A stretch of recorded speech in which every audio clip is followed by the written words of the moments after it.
What's up, YouTube? It's your boy Chris Sane here, man. Coming at you with another video about Draftkings.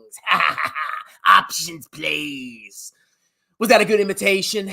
Welcome back to Strongman Personal Finance. Apparently, Draftkings had earnings. And you know me, I love to look at clown stocks because there is massive retail interest in companies like Draftkings. The more unprofitable, the more clownish, the more ridiculous the company is, the more retail investors seem to like it. I can never understand why. I guess y'all just want to get rich quick. You know, you don't want to work a job. You don't want to save diligently and max your Roth IRAs. You want to be a bunch of gambling clowns. So I'm going to cater to you, okay? I'm going to give you what you want. I'm going to tell you that DraftKings stock is going to 10x my Henhex. Let's go ahead and check out DraftKings.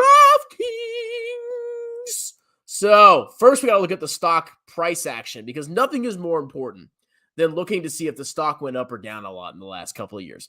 So if we go back 5 years, the stock is up. It doesn't even give the percentage. Where's the percentage? Okay. Well, in the past year, it's up 20%. And if we compare that to VT, which is my favorite index, actually freaking loads, VT's down 9%. So obviously DraftKings is a better investment than VT, okay? But that is not what is important right now. So we're going to look and see what happened after earnings. Apparently earnings were like a day or two ago.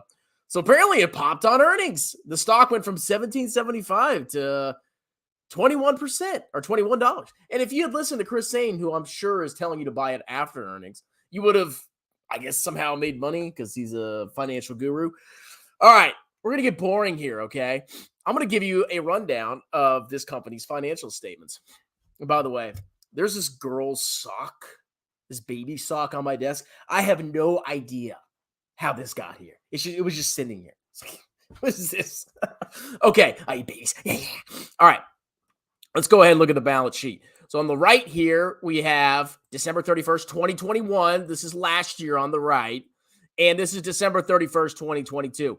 A balance sheet, or the balance sheets, as Lefebvre likes to call them.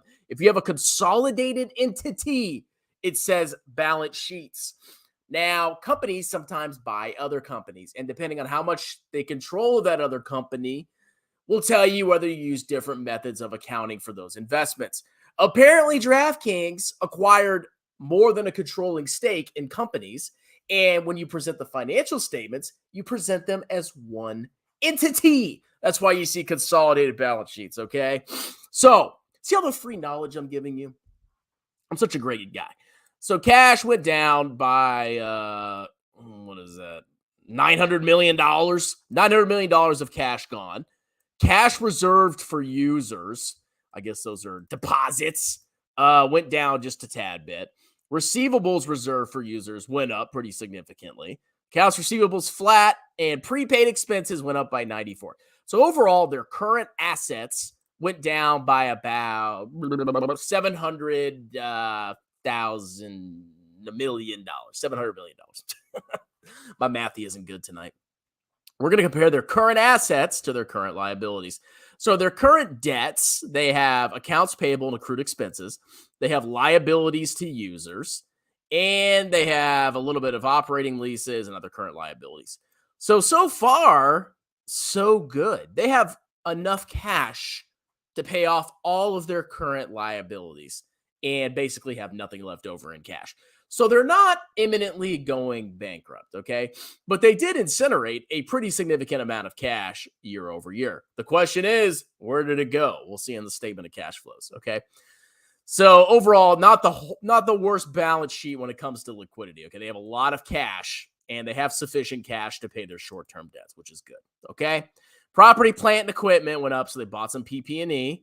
They bought over $250 million of intangible assets.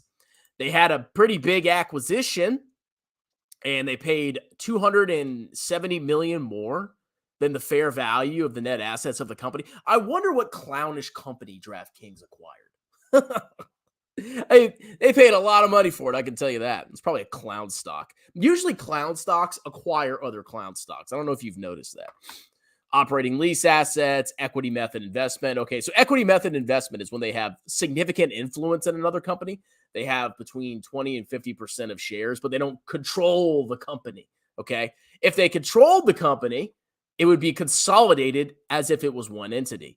If they have an equity method investment, that means they have significant influence over a company, but they don't own enough shares to control it. That's the difference there. Okay, and they have some deposits. So overall, their total assets only went down by about $30 million. Okay. Well, let's look at long-term debt. Convertible notes, basically flat. Non-current operating lease liabilities, basically flat, up a little bit. Warrant liabilities down. Long-term income tax liabilities went down a little bit. And other liabilities went down or went up a little bit. So overall, their assets went down by about, like I said, $30 million. Their liabilities went up by $300 million. I'm sucking with math today. Accounting's draining my brain. Okay. Now let's look at their equity. So overall, their equity went down. Their liabilities increased much faster than their assets. How did their equity go up? I wonder. Well, they got treasury stock. Treasury stock? When you see treasury stock, that means they're buying back shares. Draftkings is buying back shares? What? Okay. That's what treasury stock means. So they bought back some shares. Okay. They collected almost $1 million of cash from issuing stock, and their accumulated deficit went up by about $1.4 billion. So in the course of a year, they lost $1.4 billion. Oh my God. So the only reason their equity went up, spam email. The only reason their equity went up was because of stock issuance. What a freaking shock. And they bought some, I don't understand why they bought some stock back. Okay. Whatever. Not my problem. Okay. Next, we're going to look at their P&L. So the first thing I noticed is their revenue went up a lot. Okay. Their revenue went up very significantly. It didn't quite double year over year, but it went up a lot. Okay. Let's see what their gross margin is. So 855, 133, 485, 435, divided by 855, 133. So their gross profit was 43%. Now let's compare that to the historical gross profit. See if it's trending up or down. So apparently it's actually pretty decent. Well, actually, yeah, they already updated this. I'm shocked. So their gross profit is actually improving, which is a good thing. Okay, you want a higher gross profit. Duh. Sales and marketing went up slower than revenue, it looks like. Product and technology went up slower than revenue. And general and admin year over year went down. Okay, so their loss from operations is actually getting better. Now, what is their loss from operations margin? This is before interest and taxes. Well, let's see, 855, 133. Negative 27%. Let's see how they did before, okay? Negative 27, that's what we just looked at. Negative 90, negative 66, negative 130. Okay, they're getting better. They're on the road to profitability, ladies and gentlemen. Maybe when it gets profitable, maybe you can do another analysis. I don't know. So overall, they are improving. Okay, I'll give Draftkings that. They definitely are improving their margins. They're still losing money hand over fist. Okay, a negative 27% profit margin is absolute trash, but this is pretty good. Okay, better than normal. Interest income, went up massively. Gain on remeasurement of warrant liabilities. Don't worry about that. And then other expenses. So overall, they have lower losses. And they're improving, okay? They're not quite close to profitability, not even by a long shot, but that's how it is, okay? Due to the timing of the consummation of the Golden Nugget transaction, the above periods exclude GNOG's operations prior to the closing date of May 5th, 2022. Interesting. I wonder what happened to GNOG before that date. They're trying to hide something? Okay, now here's where the fun part gets. Net loss. We're going to go from net loss to cash flow from operations. Now, the first thing I noticed is that they actually burned more cash from operations, and I guess we'll figure out why in a second. Okay, now, Joseph Carlson, I want you to take notes here. On the statement of cash flows, you add back non-cash expenses under the operating activities, and you subtract non-cash revenues or gains. Okay, that's how it works, Joseph Carlson. Depreciation and amortization, that does not go in investing activities. That, using your logic, it doesn't go. No, it goes under operating. Okay, you add back a non-cash expense. Depreciation and amortization are non-cash expenses. You see how it's a positive number here, Joey boy? Non-cash interest expense, 870. Stunk-based compensation, 578. So what percentage of revenues is stunk-based compensation? Looks like roughly 25% of revenue is stock-based compensation. Okay.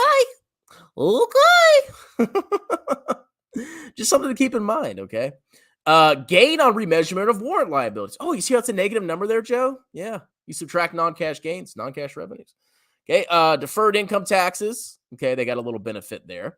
Let's see what caused their cash flow. Receivables reserved for users. So there was a massive decrease in an asset account that resulted in this cash outflow. Okay, basically, when you look, basically what accountants do is they look at the balance sheet and they look at changes in working capital. And that's how they go ahead and figure out whether they're going to add it or subtract it. If a current asset goes up, you subtract it. If a current liability goes up, you add it. It's all about the cash flows and cash coming in and cash going out. Okay. But it seems like a big difference was receivables reserved for users. So that could just be a temporary timing thing, but they're still burning an insane amount of money from operations. Okay. In this year, they burned $625 million from operations. And if you add in property, plant, equipment, and internally developed software costs, that's another $100 million. They burned $725 million of free cash flow. Acquisition of gaming licenses, another $7 million. Acquisitions, 96. They just spent, oh my God. They spent $800 and something million of negative cash flow when you factor in operating and investing. I wonder how they financed this. I wonder where the cash came from. Well, here's the thing. Here's the rub, ladies and gentlemen. They are currently living off of their balance sheet because you could see there's not any stock issuance, right? Well, there's some proceeds from exercise of warrants, right? And proceeds from exercise of stock options. There's your freaking cash flow, Joseph Carlson, from stock options right there, positive number. But they bought back some. I don't know why they bought back stock. I don't know. That's funny. But you can see there's really nothing going on with financing. So they burned a ton of cash. So one thing that Draftkings failed to mention, like I breezed through their report real quick, and they basically said, oh, stock-based compensation, it's gonna lead to dilution of maybe 3% per year or something. Like they were projecting out what they thought stock-based compensation, like stock options, that would be exercised. And they're trying to predict dilution. But one thing they left off, at least from what I saw from skimming it, was what are they going to do about these massive negative investing and operating cash flows when they're burning $850 million of cash per year?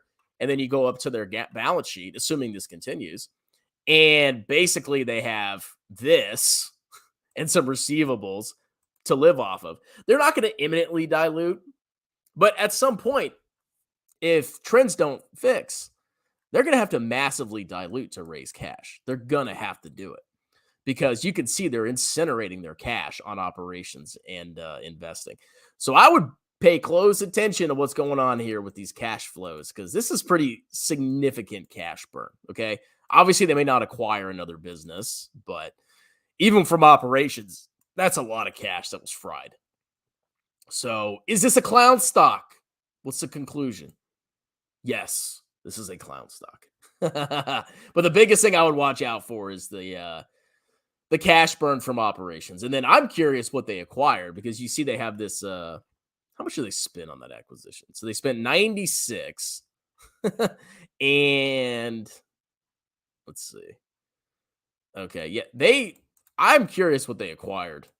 I mean, there's a lot of goodwill on that balance sheet. That's all I'm going to say. Roughly a little bit less than maybe 20% of the assets are goodwill. If they invested in a clown company, I mean, I guess a golden nugget or whatever, hopefully that pays off for them, because if they don't, they're going to have to impair that, and that's going to go down, and that's going to be a big loss on the financial statements. So, well, let's do some comments, and then I'm going to close this out. Let's see. Do a Meet Kevin impression. Wow! Meet Kevin here! Wow! You like that? Wow, you sold me. I'm buying it. You should. You should do a dedicated video. You should spend like 10 hours of your life researching this stock. Okay, can you put 100 terminal multiple on a discount of 2%? I mean, there's no less risky stock than Draftkings. So I agree with a discount of 2%. 100%. It's safer than a treasury. Safer than a treasury. Also, edit the profit to a positive number. Why not? Just make up positive numbers and put it in your everything money tool. DraftKings was a SPAC. Wasn't around 5 years ago. DraftKings. Yeah, I remember. Basically, if it's a SPAC, it's a clown stock. Give it a 1 trillion 4P and a 10 trillion EV to adjusted EBITDA. Gotta be. That's what. God, if you see that crap, it's a clown stock. Do an analysis on Nikola. Okay, I'll do Nikola. Let me guess. Do they even have revenue? This is going to be so hard to analyze. Is this a good company to potentially invest in? Oh, I don't know. Oh. Explain par value in the balance sheet, please, for the stock. Okay. When you have a stock, when companies have stock, they have to assign a par value. I believe it's on their corporate charter. Every company has a par value per common share. And usually it's like a cent or 0.001 cent or whatever. Why they have it, I could never figure it out. Okay. Apparently, I've always heard it's like a holdover from a period long ago. I don't know. But it's basically a thing where you have to assign a par value to a share. So if a company, let's say a company's stock has a par value of 1 cent, and they give out one share for $10. So an investor gives them $10 and they give out one share. On their balance sheet, they put par value, they put common stock, par value of 0.1. That's the common stock balance, or 0.01 because it's 1 cent. And then $9.99 is additional paid-in capital. So basically, whenever you take a common stock, that's the number of shares times the par value. That's all it is. Like I said, I never really could figure out why their par value exists. It's not important, to be honest. But that's basically it. Weak man, max tax finish counts. Also weak man, I eat babies. It's like, I don't know. How could this have gotten out here? Serious. Where did this come from? It's ridiculous. Let's see. Strongman bought tattoo shop. That's true. Does it count if I buy an option? That's what I do it for, boys. Those $2 super chats.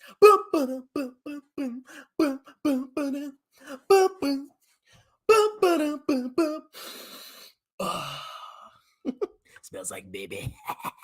That shirt looks good on you. Thank you very much. Let's see. Kevin continues to make new lows. What's Kevin up to now? I haven't even been watching his channel. Let's see. Strongman day trades Tesla. I have a job. I don't have time to day trade. Might be why it popped on earnings whenever a company announces buyback number. I don't think it was from that. They probably had some good guidance. Oh, our stock's going to 10x tomorrow. Everybody's like, yeah. Let's see. Kevin ridiculed Mike Wilson. It turns out Mike was... Who's Mike Wilson? Should I know who that is? I have no idea who that is. Rates are going to 6% and staying higher for long. I hope they do, because I can get great returns on my savings and I can buy stocks cheaply. I can't lose. It's great. I love my my savings account, man. It's got like 4.5%, 5% interest. Oh, baby. All right. Poor Joseph Carlson. I mean, it's like, dude, stay out. Like, I don't lecture engineers on engineering topics. Okay. I don't understand electrical engineering. I have no knowledge. I'm not going to go on the internet and demand the Electrical Engineering Association changes the standards for electrical engineering because I have no idea what I'm talking about. Okay? And here's Joseph Carl. Oh, well, stock-based compensation. It's added back. It's a conspiracy. It's actually not misleading because you can see it on the statement of cash flows. They literally give it to you. Why is it added back? I don't know. God, it pisses me off. Did you see Jeremy's newest video? What did he say now? Oh, buy Tesla, bro. Let's see. What are your top 10 stocks to buy for the Venezuelan food shortage? Definitely not Tattooed Chef. Let's see. All right, there's so many comments. I can't even get to all these. Can you wear undies on your head? If you give me $100, I'll wear undies on my head. Trump somehow nuked when he was the only game in town. For some reason, it's thought it was a good idea to vote for that clown. I'm talking about Geodis. Based on your video, I've set my buy price at $5. Thank you for helping me. Oh, yeah, it's valuation. Yeah, sure. 100% valuation, sir. All right, guys, that's it. It's a clown stock. Have a wonderful day. Cheers.